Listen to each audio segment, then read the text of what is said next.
I swear, watching the Joker actually play on this year's version of the Denver Nuggets actually reminds me of the time that FedEx completely lost Tom Hanks and stranded him on a desert island. If you will, I think at some point, the Joker is actually going to grow a beard down to his waist, rip his shirt off, and start yelling, "Wilson!" I don't ever slow up, no I don't take shit. I got no love for the fakeness. If you wanna play tough and wanna hate this, I'll always show up and make Coming up on the NBA Rundown today, we're going to talk about the Joker and how the Denver Nuggets can actually prevent him from growing a beard all the way down to his waist and ripping his shirt off. What kind of moves can this Denver Nuggets team make with very little salary cap room? That is the question. Now, we are going to talk about the usual suspects, and the hottest suspect as of this afternoon is the Chicago Bulls' Zach LaVine. We'll talk about Zach LaVine and what it would actually take for the Denver Nuggets to actually pull that off. We will also bring up Jimmy Butler, because you have to bring up Jimmy Butler. There's a couple other players I wanted to mention as well, which includes Jordan Poole, of all people. And there's one more player in Cam Johnson that I think makes a lot of sense for a wide variety of reasons for this Denver Nuggets team.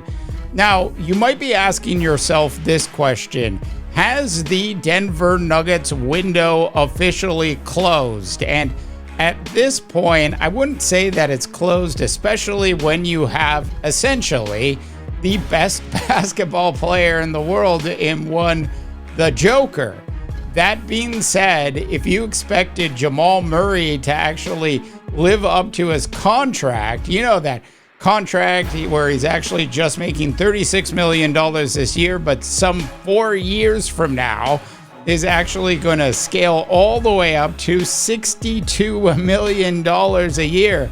Not bad for a guy that appears to be beginning to start to ski down, if you will, the backside of career mountain.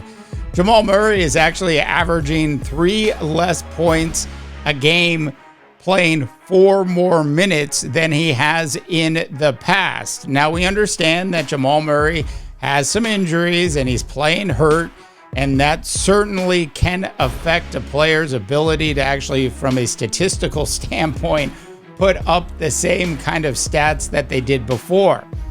That being said, the usual suspects in terms of who the Denver Nuggets might actually go out and get include Jordan Poole, certainly include Cam Johnson, and certainly include Jimmy Butler, who's on everybody's trade list. Now, the Jimmy Butler deal would certainly be a complex deal for the Nuggets to actually pull off, both from a salary cap perspective and the fact that Jimmy would have to basically agree to stay with the Nuggets in the future in order for them to actually make a deal happen. And in order for them, this is the Nuggets, to actually make a deal happen, they'd actually have to most likely trade away their last number 1 pick, which I believe is in 2031. They'd have to trade that away and probably give up on Michael Porter Jr., who, by the way, is some 10 years younger than Jimmy Butler. So Jimmy Butler aside, the other big news of the day, at least related to these Denver Nuggets, has been all of the Zach LaVine talk. It's basically been everywhere. And when you think about what the Joker has had to endure, at least so far this year in their 14-10 start to the season, the Joker is basically, if you will, he's like a guy that's only 175 pounds. He's a 6-footer, so he's thin, and he's actually attempting to bench 300 pounds without a spotter. That is what the Joker has been doing. There has been very little secondary support from the rest of this team. Now, if you look at these statistics from a team standpoint, the Denver Nuggets are actually the 5th highest rated team in the NBA right now, from an offensive perspective. So you might be asking yourself, why are the Nuggets actually primarily looking at offensive weapons? On the defensive side, they're currently ranking basically middle of the road, somewhere between 15 and 13 on the defensive side of the ball. And we know when the playoffs start, Mike Malone will have this team playing a different blend of defense at that point. That being said, Zach LaVine would also most likely cause the Denver Nuggets to have to trade away a Michael Porter Jr., who once again is significantly younger than Zach LaVine. Now, Zach LaVine is averaging basically 4 points more a game right now than Michael Porter Jr. Zach LaVine is also shooting around 42% from the three-point arc versus Michael Porter Jr.'s 38.5%. So you might be asking yourself, is Zach LaVine a better defensive player than a Michael Porter Jr.? And you have to ask yourself that question if you're going to be serious about bringing Zach LaVine in, because you are most likely going to have to use that last first-round draft pick and Michael Porter Jr.'s contract to actually get a deal done.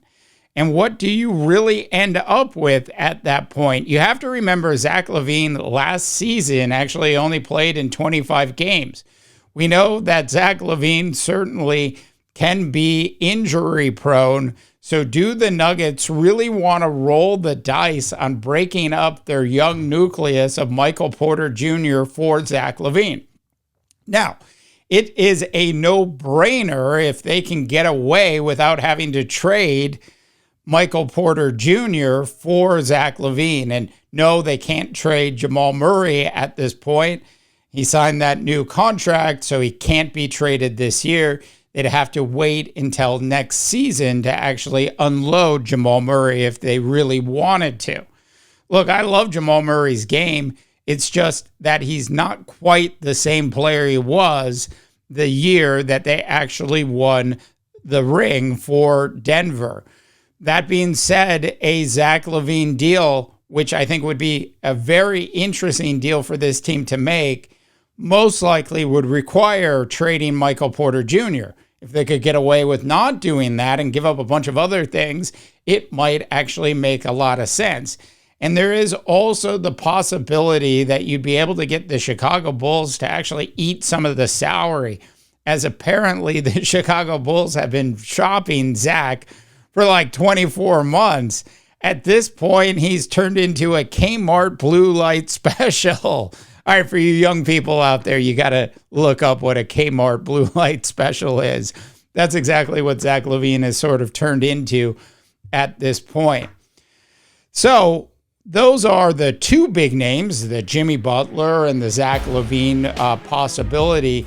The other players that the Nuggets could actually go out and get and not have to give up Michael Porter Jr. for would be Cam Johnson and most likely a Jordan Poole. These are people's contracts who are a little bit less than what Zach LaVine is currently making. And if they wanted to hold on to a Michael Porter Jr., they certainly would have the ability to do it. On top of Michael Porter Jr., the Brooklyn Nets, I don't think would want to eat or have Michael Porter Jr.'s contract actually sitting on their books for too long to begin with, as the Brooklyn Nets have clearly gone out and flown the white flag that they are officially doing what the Pelicans are probably about to do, which is start a complete and utter rebuild. So at the end of the day, the Denver Nuggets certainly need to find a way to get Joker some help. I mean, he's doing everything he can possibly do. He is lifting those weights without a spotter all by himself. He's hanging out on a desert island all by himself, yelling at a volleyball. That is where the Joker is at this point. And there's a reason why the Joker is once again putting up most valuable player numbers. It is turned into a bit of a shame that the Denver Nuggets haven't been able to get or at least the players they do have, haven't really stepped up to the point yet where they are actually really helping this Denver Nuggets team turn into a legitimate contender this year. On a final note, the Denver Nuggets are not that far away from being a legitimate contender, especially when you have Joker, you've got Jamal Murray, you've got Aaron Gordon. They have some really nice pieces.